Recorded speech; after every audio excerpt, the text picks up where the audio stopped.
नमस्कार दोस्तों, एसएससी ज्ञान में आप सभी का स्वागत है। आज हम इस वीडियो में एसएससी जीडी का 2024 में जो एग्ज़ाम हुआ था 28 फरवरी को, उसके सभी तीनों शिफ्टों में पूछे गए जीके जीएस व साइंस के कुल 60 प्रश्नों को इस वीडियो में पढ़ेंगे। तो वीडियो को लास्ट तक ज़रूर देखें और वीडियो पसंद आए तो वीडियो को लाइक व चैनल को सब्सक्राइब जरूर कर लें, जिससे आप सभी तक एसएससी, रेलवे व अन्य एग्जाम संबंधी सारे वीडियो पहुंचते रहें। जो भी मैं बनाऊं तो आप लोग चैनल से जुड़े रहिए, क्योंकि आप लोगों ने देखा होगा एसएससी का कोई भी एग्ज़ाम हो उसमें जीके जीएस के प्रीवियस ईयर से काफ़ी ज़्यादा प्रश्न रिपीट किए जाते हैं। इसलिए मैं आप सभी के लिए एसएससी जीडी के 2024 में जो एग्ज़ाम हुआ था उसके जीके जीएस के पूछे गए सारे शिफ्टों के प्रश्नों का वीडियो लेकर आया हुआ हूँ। तो आप लोग चैनल पर जाकर हर एक शिफ्ट के प्रश्नों के वीडियो को देख सकते हैं। सारे वीडियो मैंने बना रखे हैं और 2023 के भी हर एक शिफ्ट के वह पूरा एक लॉन्ग वीडियो सभी शिफ्टों का मैंने बनाकर डाल रखा है। तो आप लोग 23 के भी एसएससी जीडी का जो एग्ज़ाम हुआ था उसके सारे शिफ्टों के वीडियो को देख सकते हैं। इसके बाद मैं 22 और 21 में भी जो एग्ज़ाम हुए थे, जब 24 की सारे शिफ्टें कंप्लीट हो जाएंगी तो उनका भी रिवीजन करवाऊंगा, क्योंकि अभी लगभग 1 महीने का वक्त बचा हुआ है, 25 दिन का। तो आप लोगों को सारे प्रीवियस ईयर के जीके जीएस की तैयारी मेरे चैनल पर मिल जाएगी। तो आप लोग चैनल को सब्सक्राइब कर लें, जिससे आप सभी तक सारे वीडियोज़ पहुंचते रहें और आप अपनी तैयारी जीके जीएस की अच्छे से कर सकें। तो बढ़ते हैं अपने आज के वीडियो में और देखते हैं 28 फरवरी की प्रथम शिफ्ट में किस टाइप के प्रश्न पूछे गए थे। 28 फरवरी की प्रथम शिफ्ट में जो पहला प्रश्न है, निम्नलिखित में से कौन सा अधिनियम राजनीतिक कैदियों को बिना मुकदमा चलाए 2 साल तक हिरासत में रखने की अनुमति देता है? तो इसका आंसर हो जाएगा रोलेट एक्ट अधिनियम जो है देता है। तो ऑप्शन सेकंड इसका राइट आंसर हो जाएगा।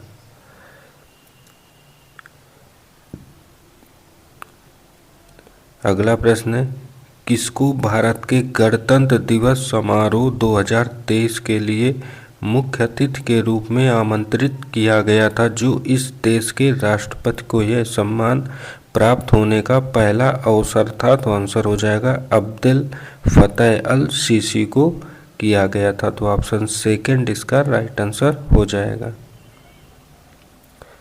अगला प्रश्न है, गौतम बुद्ध ने बुद्ध के लिए अपना रास्ता खोजने का फैसला किया और बिहार के बोध गया में किसके पेड़ के नीचे कई दिनों तक ध्यान किया था? तो आंसर हो जाएगा पीपल के पेड़ के नीचे इन्होंने कई दिनों तक ध्यान किया था। तो ऑप्शन फर्स्ट इसका राइट आंसर हो जाएगा।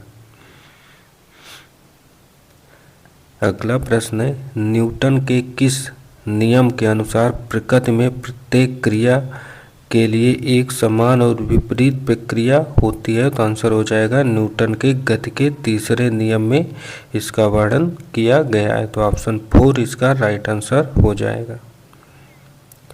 अगला प्रश्न है, निम्नलिखित में से कौन एक प्रसिद्ध भारतीय कर्नाटक गायक या गायिका थे जो भारत रत्न और रेमन मैग्सेसे पुरस्कार दोनों प्राप्त करने वाले पहले कलाकार थे? तो आंसर हो जाएगा MS सुब्बालक्ष्मी। इनको भारत रत्न और रेमन मैग्सेसे पुरस्कार दोनों प्राप्त हुए थे। तो ऑप्शन फर्स्ट इसका राइट आंसर हो जाएगा। अगला प्रश्न है, 1947 में स्वतंत्रता के समय भारत की साक्षरता दर कितनी थी? तो आंसर हो जाएगा 12%। तो ऑप्शन फर्स्ट इसका राइट आंसर हो जाएगा। अगला प्रश्न है, भारत की संविधान सभा की स्थापना किस वर्ष की गई थी? तो आंसर हो जाएगा 1946 ईस्वी में। तो ऑप्शन 4 इसका राइट आंसर हो जाएगा। अगला प्रश्न है, हर वर्ष फ्लेमिंगो महोत्सव किस राज्य में स्थित नेलापट्टू पक्षी अभयारण्य के पास पुलिकट झील पर मनाया जाता है? तो आंसर हो जाएगा आंध्र प्रदेश में इसे मनाते हैं। तो ऑप्शन फर्स्ट इसका राइट आंसर हो जाएगा। अगला प्रश्न है, जुलाई 2023 तक निम्न में से कौन किसी भारतीय राज्य के दूसरे सबसे लंबे समय तक पद पर रहने वाले मुख्यमंत्री बन गए हैं? तो आंसर हो जाएगा नवीन पटनायक। तो ऑप्शन 4 इसका राइट आंसर हो जाएगा। अगला प्रश्न है, कौन पहली ट्रांसजेंडर भारतीय नर्तकी हैं जिन्हें पद्म श्री से सम्मानित किया गया था? तो आंसर हो जाएगा नर्तकी नटराज पहली ट्रांसजेंडर भारतीय नर्तकी है। तो ऑप्शन 4 इसका राइट आंसर हो जाएगा। अगला है, भारतीय संविधान का अनुच्छेद 163 किससे संबंधित है?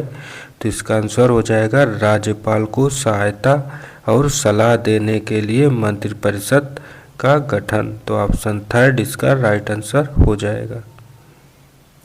अगला है, विंबलडन ट्रॉफी का संबंध किस खेल से है? तो आंसर हो जाएगा लाल टेनिस से। तो ऑप्शन 2 इसका राइट आंसर हो जाएगा। अगला है, भारत की छठी आर्थिक जनगणना निम्न में से किस वर्ष में आयोजित की गई थी? तो आंसर हो जाएगा 2013 में। तो ऑप्शन 1 इसका राइट आंसर हो जाएगा। अगला प्रश्न है, टेबल टेनिस में एक सर्व जो नेट से टकराता है लेकिन फिर भी आगे निकल जाता है और प्रतिद्वंदी के सर्विस क्षेत्र में गिरता है, तो वह क्या कहलाता है? तो इसका आंसर हो जाएगा लेट कहते हैं इसको। तो ऑप्शन 3 इसका राइट आंसर हो जाएगा।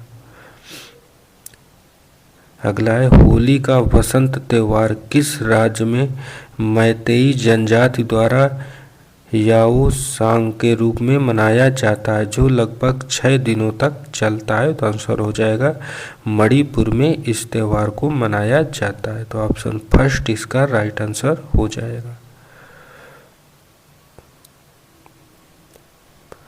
अगला प्रश्न है, निम्न में से कौन सा उपाय ऋण ग्रहण को छोड़कर सरकार के कुल व्यय और कुल प्राप्तियों के बीच अंतर को दर्शाता है? तो आंसर हो जाएगा राजकोषीय घाटा।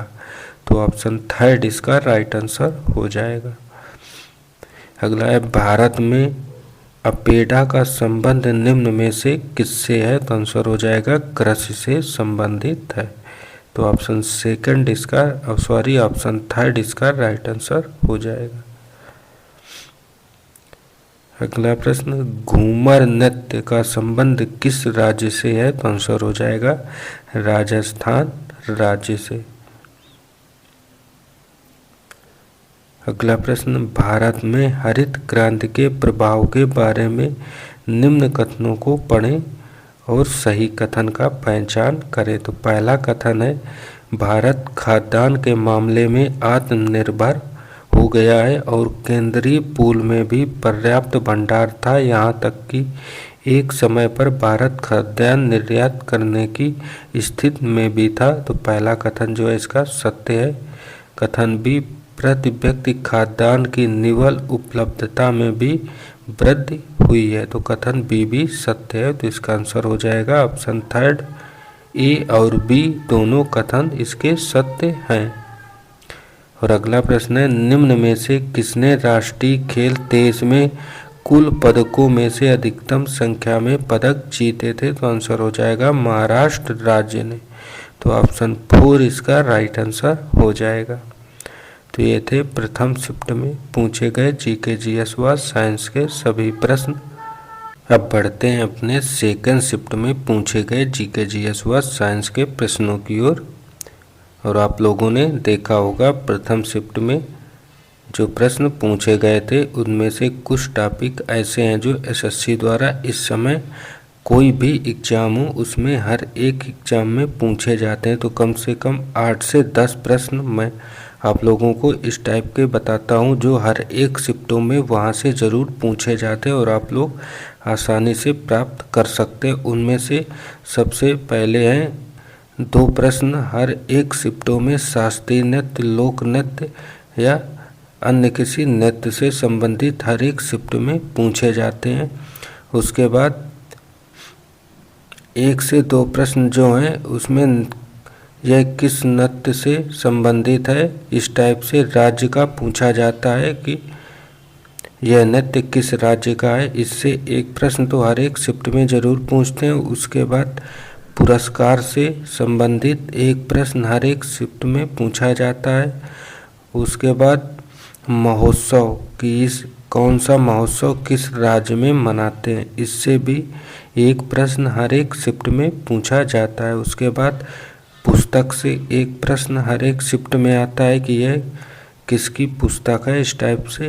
तो उसके बाद अनुच्छेद से 2 प्रश्न हर एक शिफ्टों में जरूर पूछे जाते हैं। तो आप लोग अनुच्छेद संबंधी सारे प्रश्नों को एक बार जरूर पढ़ें।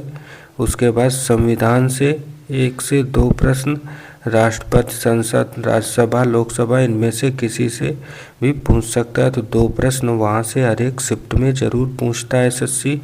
और एक प्रश्न जो है 2011 की जनगणना से हर एक शिफ्ट में जरूर पूछा जाता है। तो ये 9 से 10 प्रश्न जो मैंने आपको बताया टॉपिक्स, इनसे एसएससी के हर एक एग्जाम में आप लोगों को जरूर प्रश्न देखने को मिलेंगे। तो इन टॉपिक्स को आप लोग जरूर अच्छे से तैयार करें। आप लोगों को 20 क्वेश्चन में एसएससी जीडी में 10 क्वेश्चन इस तरह से ही आपको मिल जाएंगे हर एक एग्जाम में। सेकंड शिफ्ट में पहला प्रश्न है, 2023 में निम्न में से किस राज्य सरकार ने स्वतंत्रता दिवस के अवसर पर मुख्यमंत्री निःशुल्क अन्नपूर्ण खाद्य पैकेट योजना की शुरुआत की थी। तो आंसर हो जाएगा राजस्थान राज्य ने की थी। तो ऑप्शन सेकंड इसका राइट आंसर हो जाएगा। और मैंने बताया था कि योजना से हर एक शिफ्ट में एक प्रश्न पूछा जाता है। तो ये देखिए एक पहला प्रश्न है जो योजना से पूछा गया है। अगला है, निम्न में से किसे 30 जनवरी 2023 को भारतीय वायुसेना का नया उप प्रमुख नियुक्त किया गया है। तो आंसर हो जाएगा अमरप्रीत सिंह को। तो ऑप्शन 4 इसका राइट आंसर हो जाएगा। अगला प्रश्न है, आधुनिक आवर्त सारणी में तत्वों को कितने ऊर्ध्व स्तंभों में व्यवस्थित किया जाता है जिन्हें समूह कहा जाता है, और कितने क्षैतिज पंक्तियों में व्यवस्थित किया जाता है जिन्हें आवर्त कहते हैं। तो इसका आंसर हो जाएगा 18 ऊर्ध्व स्तंभों में और 7 क्षैतिज पंक्तियों में इसे व्यवस्थित किया जाता है। तो ऑप्शन सेकंड इसका राइट आंसर हो जाएगा। और अगला प्रश्न है, एम.के. सरोजा जिनका 2022 में निधन हो गया किस नृत्य शैली के लिए प्रसिद्ध थी। तो आंसर हो जाएगा भारतनाट्यम नृत्य शैली के लिए प्रसिद्ध थी। तो ऑप्शन थर्ड इसका राइट आंसर हो जाएगा। और नृत्य से ये देखिए इस शिफ्ट में भी एक प्रश्न पूछा गया है। अगला भी वाद्य यंत्र से ही संबंधित प्रश्न है। तो 2 प्रश्न इस शिफ्ट में नृत्यों से पूछे जा चुके हैं। तो है, प्रसिद्ध संगीत शख्सियत पंडित शिव कुमार शर्मा को कौन से वाद्य यंत्र का वादन करते हैं। तो आंसर हो जाएगा संतूर वादन करते हैं। तो ऑप्शन थर्ड इसका राइट आंसर हो जाएगा। अगला है, फीफा अंडर 17 महिला विश्व कप 2022 किस देश ने जीता था। तो आंसर हो जाएगा स्पेन देश ने जीता था। तो ऑप्शन 4 इसका राइट आंसर हो जाएगा। अगला प्रश्न है, हरित क्रांति के संबंध में निम्न में से कौन सा कथन सही है। तो पहला कथन है, हरित क्रांति ने भारत को खाद्यान्न उत्पादन में आत्मनिर्भर बना दिया है। तो पहला कथन इसका सत्य है। और दूसरा कथन, हरित क्रांति के बाद रासायनिक उर्वरकों के प्रयोग में कमी आई है। तो कथन सेकंड इसका गलत है। तो इसका सही आंसर हो जाएगा केवल कथन 1 सत्य है।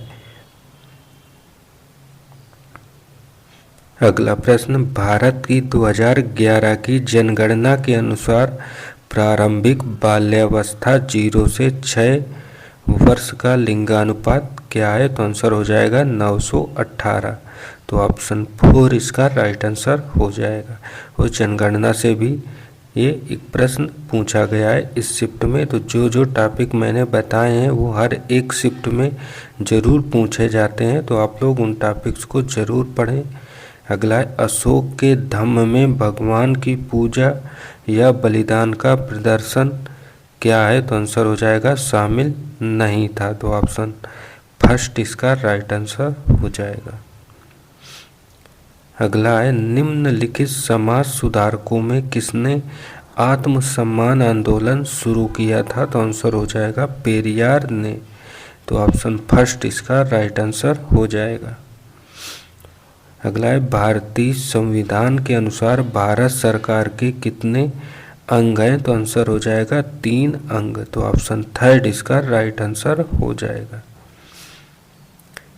अगला है डेकाथलॉन जो पुरुषों के लिए आयोजित किया जाता है में कितनी स्पर्धा शामिल होती हैं, तो आंसर हो जाएगा 10 स्पर्धाएं शामिल होती हैं। तो ऑप्शन 4 इसका राइट आंसर हो जाएगा।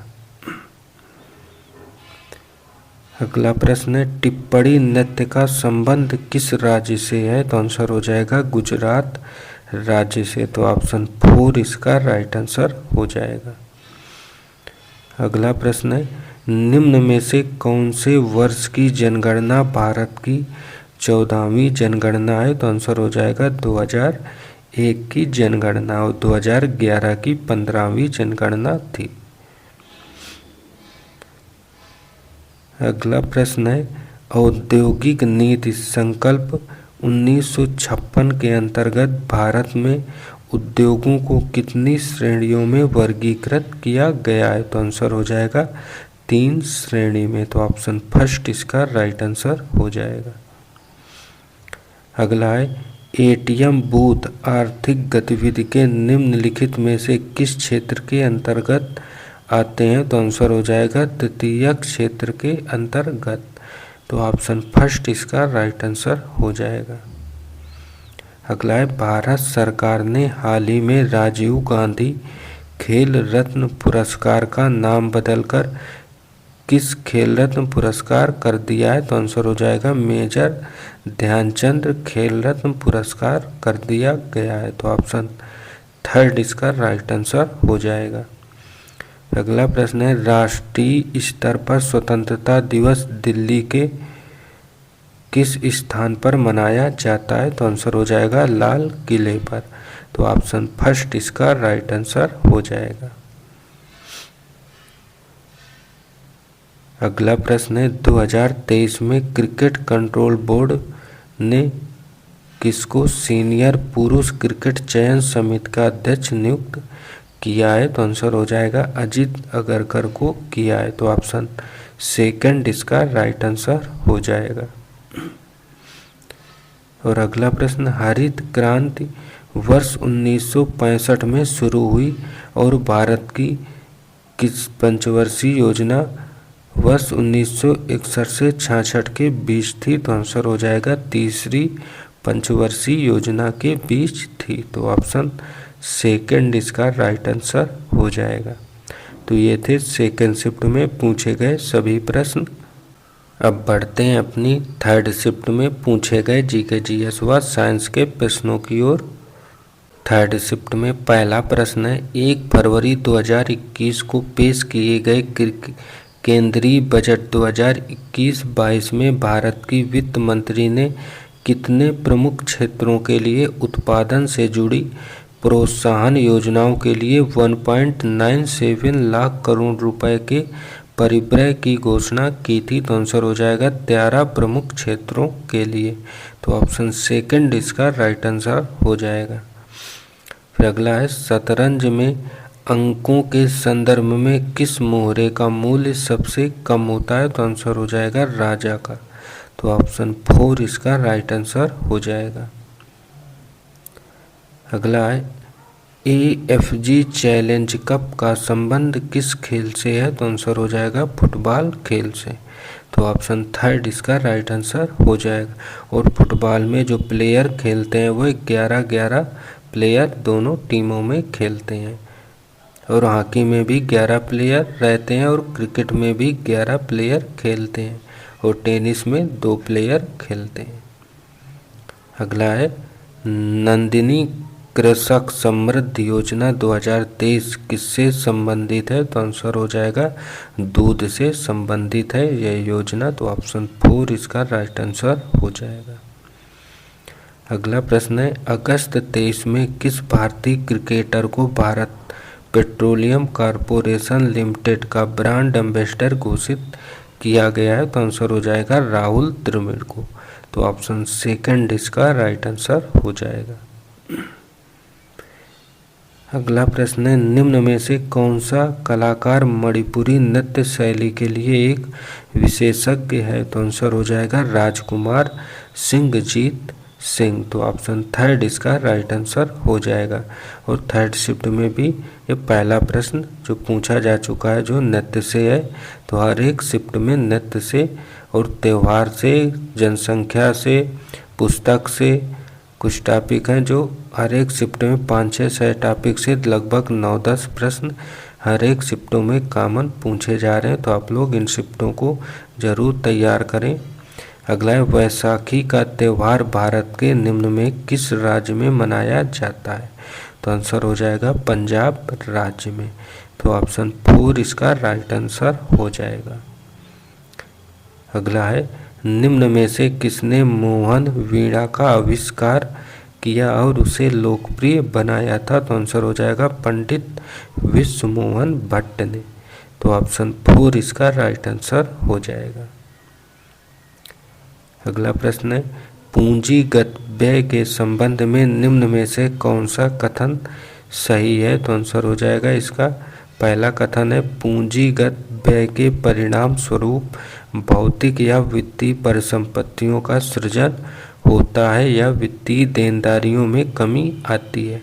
तो पहला कथन सत्य है। दूसरा कथन, गैर योजनागत पूंजीगत व्यय में सरकार द्वारा प्रदान की जाने वाली विभिन्न सामान्य सामाजिक और आर्थिक सेवाएं शामिल होती हैं। तो कथन सेकंड भी सत्य है। तो इसका आंसर होगा कथन 1 और कथन 2 दोनों सत्य हैं। अगला है, भारत में कौन शासन की विधायी शाखा है? यह कानून बनाने का प्रभारी होता है। तो आंसर हो जाएगा संसद। तो ऑप्शन 4 इसका राइट आंसर होगा। फिर अगला प्रश्न, भारत में मौर्य साम्राज्य की स्थापना 322 ईसा पूर्व हुई थी और इसकी राजधानी पाटलिपुत्र थी, जिसे अब किसके नाम से जाना जाता है? तो आंसर हो जाएगा पटना के नाम से। तो ऑप्शन 4 इसका राइट आंसर हो जाएगा।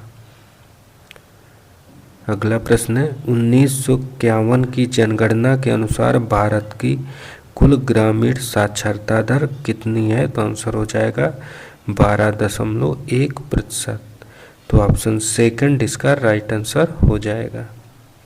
अगला है, भारत में रोलेट एक्ट किस वर्ष पारित किया गया था? तो आंसर हो जाएगा 1919 ईस्वी में। तो ऑप्शन 4 इसका राइट आंसर होगा। फिर अगला है, NEIA का पूर्ण रूप क्या है? तो आंसर होगा नेशनल एक्सपोर्ट इंश्योरेंस अकाउंट। तो ऑप्शन 4 इसका राइट आंसर हो जाएगा। अगला है, भारतीय संविधान के किस अनुच्छेद में उल्लेख है कि राज्य राष्ट्रों के बीच न्यायपूर्ण और सम्मानजनक संबंध बनाए रखेगा? तो आंसर होगा अनुच्छेद 51 में। तो ऑप्शन थर्ड इसका राइट आंसर हो जाएगा। अगला है, निम्न में से कौन सी हिमाचल प्रदेश की एक अनूठी नृत्य परंपरा है? तो आंसर हो जाएगा नाटी। तो ऑप्शन सेकंड इसका राइट आंसर हो जाएगा। अगला है, एक कबड्डी मैच की अवधि कितने मिनट की होती है? तो आंसर हो जाएगा 40 मिनट की। तो ऑप्शन 4 इसका राइट आंसर हो जाएगा। अगला प्रश्न, वित्त मंत्री निर्मला सीतारमण अब तक 4 केंद्रीय बजट पेश कर चुकी हैं। वह यह उपलब्धि हासिल करने वाली अब तक की पहली महिला बन गई हैं। तो आंसर हो जाएगा पहली महिला। तो ऑप्शन 4 इसका राइट आंसर होगा।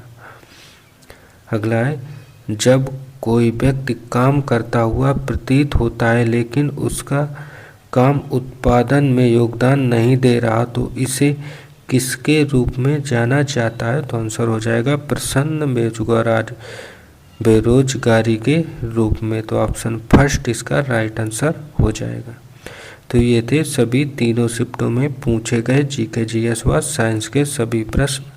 अगर वीडियो पसंद आया हो तो चैनल को सब्सक्राइब कर लें और 4 वीडियो को देखते रहें, क्योंकि आपको एसएससी जीडी के एग्ज़ाम्स के सारे वीडियो मेरे चैनल पर मिल जाएंगे, जिससे आप जीके जीएस की तैयारी अच्छे से कर सकें। तो मिलते हैं अपने अगले वीडियो में, तब तक के लिए नमस्कार, जय हिंद।